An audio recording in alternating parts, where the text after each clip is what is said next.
उनकी विचारधारा किस ओर जा रही है जी। जो लगातार ये सोचना होगा प्रत्येक सनातनी को कि वह किस विचारधारा से ग्रसित होकर के इस प्रकार की टिप्पणी दिए। जी बिल्कुल, वो अपने आप को जिससे हम सनातनी अपनी बताते मां मनाते हैं, मानते हैं। माता पिता के बाद अगर किसी की पूजा करते हैं तो सबसे पहले गौ माता की करते हैं। उनसे दुर्गंध की बात कही जा रही है। यह देश आखिर किस ओर जा रहा है? बिल्कुल था आने वाली पीढ़ियां जिस प्रकार से आज ड्रम में मिल रहे हैं ना, ये पश्चात संस्कृति और मुगल के कारण ही है। बिल्कुल बिल्कुल। हमारे देश में पति को परमेश्वर माना जाता था, लेकिन आज बहुत सी घटनाएं आपको देखने को मिलेंगे। हमारे यहाँ तलाक शब्द है ही नहीं है। तलाक नहीं है, बिल्कुल। शादी एक सनातन जो भी वेद पुराण है आप उठा के पढ़िएगा, कहीं तलाक शब्द है ही नहीं है। वो भी अपने आप को कहते हैं मैं सनातनी हूँ। आप देखिए समस्या इसी बात की है, जब हनुमान जी संजीवनी लेने जा रहे थे तो वह फिर ऋषि का रूप बना के आया था, वो भी अपने आप को ऋषि बता रहा था। तो हनुमान बनने की जरूरत है, ऐसे काल नियमियों की पहचान करने की। सभी सनातनी हिंदू भाइयों को हिंदू नववर्ष की हार्दिक बधाई एवं शुभकामना।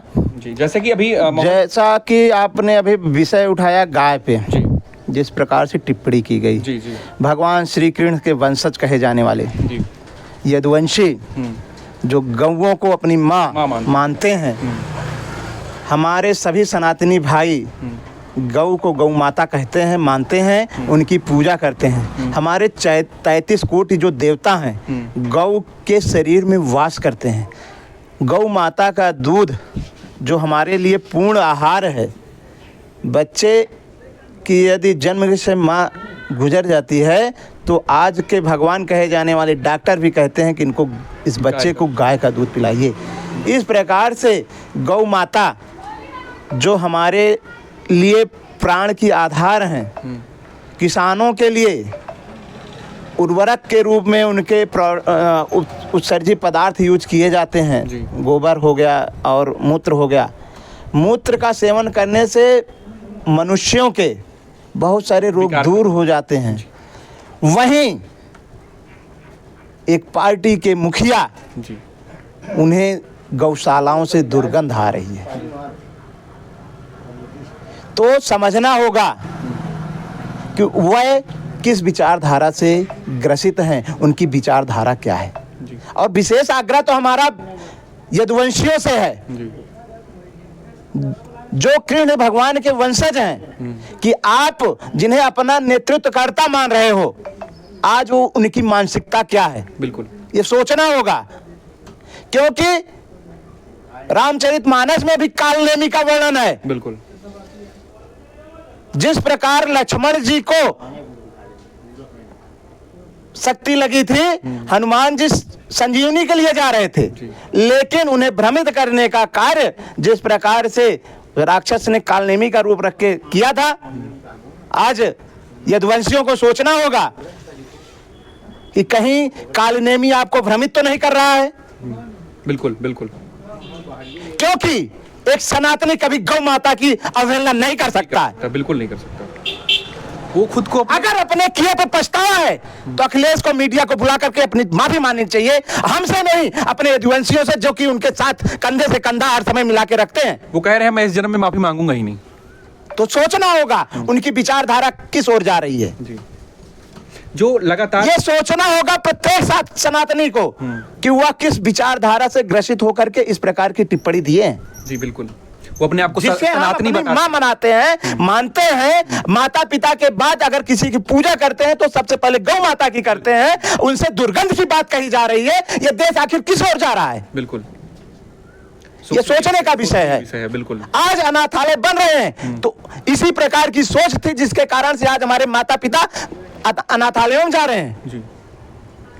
आखिर हमारी गौ माता को इस प्रकार से जब बोला जाएगा तो आने वाली पीढ़ी क्या शिक्षा लेगी?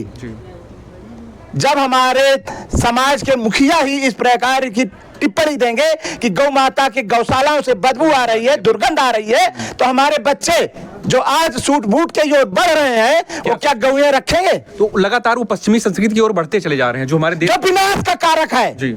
अगर पृथ्वी पे जीवन को पर्याप्त बनाए रखना है तो सनातन संस्कृति को अपनाना होगा। सर्वे भवन्तु सुखिनः, वसुधैव कुटुंबकम की भावना को रखना होगा, अन्यथा आने वाली पीढ़ियां जिस प्रकार से आज ड्रम में मिल रहे हैं ना, ये पश्चात संस्कृत और मुगल के कारण ही है। बिल्कुल बिल्कुल। हमारे देश में पति को परमेश्वर माना जाता था, लेकिन आज बहुत सी घटनाएं आपको देखने को मिलेंगे। हमारे यहाँ तलाक शब्द है ही नहीं है, तलाक नहीं है, बिल्कुल। शादी एक सनातन जो भी वेद पुराण है आप उठा के पढ़िएगा, कहीं तलाक शब्द है ही नहीं है, जिक्र ही नहीं है। लेकिन बात की जाए अभी जैसे तो ये 50 संस्कृत जिसे संविधान में भी स्थान मिल गया, तलाक की व्यवस्था हमारे संविधान में भी कर दी गई, आखिर कहां से लिया गया, वो क्यों शामिल किया गया? जी बिल्कुल, ये प्रश्न चिन्ह खड़ा करता है। क्या लगता है रणनीति के तहत ये सब कुछ हुआ है? भाई रणनीति, अब ये लोग कहते हैं हमें संविधान में स्थान नहीं मिला, क्यों नहीं मिला? क्यों तलाक हिंदू समाज में था क्या? जी नहीं था। आज जो है कोर्ट से भी लोग डिवोर्स ले रहे हैं। बिल्कुल। हमारे किसी भी ग्रंथ में ये शब्द ही नहीं है, चूंकि और पश्चात संस्कृत मुगल संस्कृत के कारण आज जो है पति जो है ड्रम में मिल रहे हैं। ये सोचना होगा, कहीं डीजल डाल के जिंदा जला दिया जाता है, कहीं परमेश्वर माना जाता था, बिल्कुल। आज पति की यह स्थिति हो गई है। लगातार तो ये एक दिन में नहीं हुआ है, इसी प्रकार की बयानबाजियों के कारण आज पतियों की स्थिति हो रही है। बिल्कुल बिल्कुल। तो हमें बयानबाजी सोच समझ के करना चाहिए। वो भी अपने आप को कहते हैं मैं सनातनी हूँ। आप देखिए, समस्या इसी बात की है, जब हनुमान जी संजीवनी लेने जा रहे थे तो वह फिर ऋषि का रूप बना के आया था, वो भी अपने आप को ऋषि बता रहा था। तो हनुमान बनने की जरूरत है, ऐसे काल नियमियों की पहचान करने की जरूरत है कि जो हमारे सनातन पे आघात कर रहे हैं उनको पहचान करके उनका बहिष्कार करने की जरूरत है, उन्हें समाज से निष्कासित करने की जरूरत है। गुरु जी, मैं एक चीज जानना चाहूंगा आपसे, जैसे वोट बैंक की ये लोग राजनीति करते हैं, मतलब एक खासकर यादों में इनकी पकड़ मजबूत है, तो क्या कहना चाहेंगे? जैसे बयान इन्होंने दिया है तो क्या मतलब लगता है कि जो यादव भाई हैं इनके साथ जाएंगे? बिल्कुल नहीं। जो सनातनी हिंदू हैं वो पहचान गए हैं, पहचान गए। प्रत्येक सनातनी में हनुमान जी का वास होता है और हनुमान जी कालनेमी की पहचान अवश्य कर लेंगे। ऐसे लोगों के बहकावे में आने वाले नहीं है।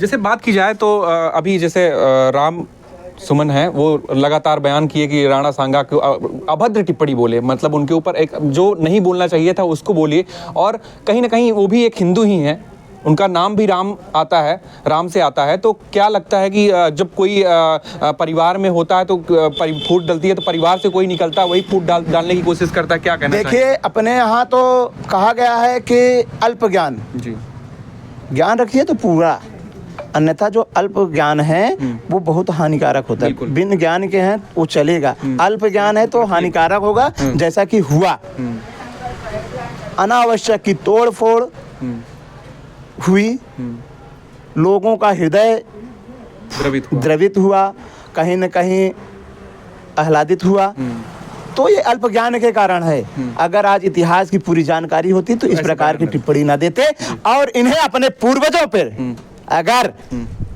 विश्वास होता, आज इनमें विश्वास की कमी है। विश्वास पैदा अपने पुरुषार्थ से होता है। अगर आप पुरुषार्थी हैं और कोई ये बताए कि आपके पिताजी को तो भैया समाज में कोई इज्जत नहीं थी, तो आप नहीं मानेंगे, क्योंकि अगर मुझ में पुरुषार्थ है तो मेरे पिता में मुझसे अधिक पुरुषार्थ रहा होगा। तो कहीं न कहीं इन्हें अपने पुरुषार्थ की कमी महसूस हो रही है, इसीलिए अपने पूर्वजों के आज प्रश्न चिन्ह लगा रहे हैं। ये वही पूर्वज थे जब सोहेल देव जब बहराइच में पहुंचा है तो सलार मुसैद को एक तलवार में 2 खंड कर दिया था। वो हमारे पूर्वज थे। अगर इन्हें अपने इतिहास की जानकारी होती तो राणा सांगा पे इस प्रकार की टिप्पणी न करते। वही बीज है जो राम मंदिर पे गोलियां चलवाया था, उन्हीं की जो प्रजातियां चली आ रही। जी, आज नहीं, मैंने तो बताया कि 1947 में जिस प्रकार से आजादी मिली और उसके पश्चात लगातार 20% के लिए कार्य हो रहे हैं, अभी निरंतर चल रहे हैं अभी। जी जी जी, ये कहीं न कहीं जहीर जो अभी आजकल सोशल मीडिया पे चल रहा है, ये जहीर की मानसिकता से ग्रसित लोग हैं। बृजभूषण शरण सिंह जी हैं, भारतीय जनता पार्टी के नेता हैं और पूर्व सांसद भी हैं। गोंडा से, तो कैसरगंज से। तो क्या लगता है कि उन्होंने बयान दिया कि वो राक्षसों के गुरु शुक्राचार्य जी से के साथ मतलब उनका तुलना की। तो देखिए एक चीज जान लिया, समाज में दो एनर्जी है, एक पॉजिटिव एक निगेटिव। हाँ। तो निश्चित रूप से सनातन दोहे जितने भी हैं वो सब निगेटिव। पृथ्वी पे दो चीजें हैं, धर्म और अधर्म। सर्वे भवन्तु सुखिनः वसुधैव कुटुम्बकम्, ये धर्म के साथ चल रहा है। भाई सभी जीवों की रक्षा होनी चाहिए ना, होनी चाहिए, ये धर्म है, ये प्रकृति का नियम है, सबकी रक्षा होनी चाहिए। ये मानने वाला धर्म के साथ है। और जो ये कह रहा है कि नहीं मैं गाय को खाऊंगा, बकरी को काटूंगा, वो कहाँ से जो है प्रकृति के साथ तालमेल बिठा के चलने वाला है। अच्छा, तो ऐसे लोग अधर्म के साथ हैं, वो कहीं ना कहीं राक्षसी प्रवृत्ति से ग्रसित हुए लोग हैं। वास्तव में उनके अंदर शुक्राचार्य का वास हो गया है। अच्छा, क्या लगता है प्रकृति के साथ छेड़छाड़ हो रही है तभी ये सब कुछ हो रहा है? और अभी बात की जाए तो लगातार जो गौएं कट रही हैं, हमारी ना जान के मतलब हमारी जानकारी के बिना, मतलब कई जगह ऐसे देखा जाता है, पकड़ा जाता है, मीडिया में आती हैं बातें कि गौ तस्करी हो रही है और यहाँ लगातार काफ़ी लोग पकड़े जाते हैं रंगे हाथों। और एक बात और है कि जो अभी ऐसे मुद्दे उठे हैं, जो भी कांड हुआ मेरठ में, बात की जाए अपने प्रतापगढ़ में संग्रामगढ़ के पास एक कांड हुआ, जिंदा जला देती है पत्नी डीजल डाल के। तो कहीं ना कहीं ये प्रकृति से छेड़छाड़ है और पाश्चात्य संस्कृति को ये लोग हावी होने दे रहे हैं भारत के ऊपर। देखिए जिस प्रकार से ओछी टिप्पणी हो रही है उसका प्रभाव है, और सनातन और संस्कृत पर कुठाराघात जिस प्रकार से पाश्चात्य संस्कृत और मुगल संस्कृत दोनों हावी होने का प्रयास कर रहे हैं, उसी का ये जीता जागता उदाहरण है। क्या लगता है युवाओं पे क्या असर पड़ेगा इसका, जो जिनकी शादियां नहीं हो रही हैं, वो बेचारे बहुत डर और खौफ में जी रहे हैं? सरकार से हमारा कहना है गुरुकुल की स्थापना हो, जहाँ पे हमारी बहन बेटियां, हमारे सनातनी हिंदू भाई वेद पाठी बने, जहाँ पे सिखाया जाता है कि बेटियां लक्ष्मी स्वरूप हैं, दुर्गा स्वरूप हैं और पति परमेश्वर स्वरूप हैं। इस प्रकार की शिक्षा की आज जरूरत है, जिससे प्रकृति का उत्तरोत्तर वृद्धि हो सके। चलिए, बहुत बहुत धन्यवाद आपको, बहुत बहुत। जय श्री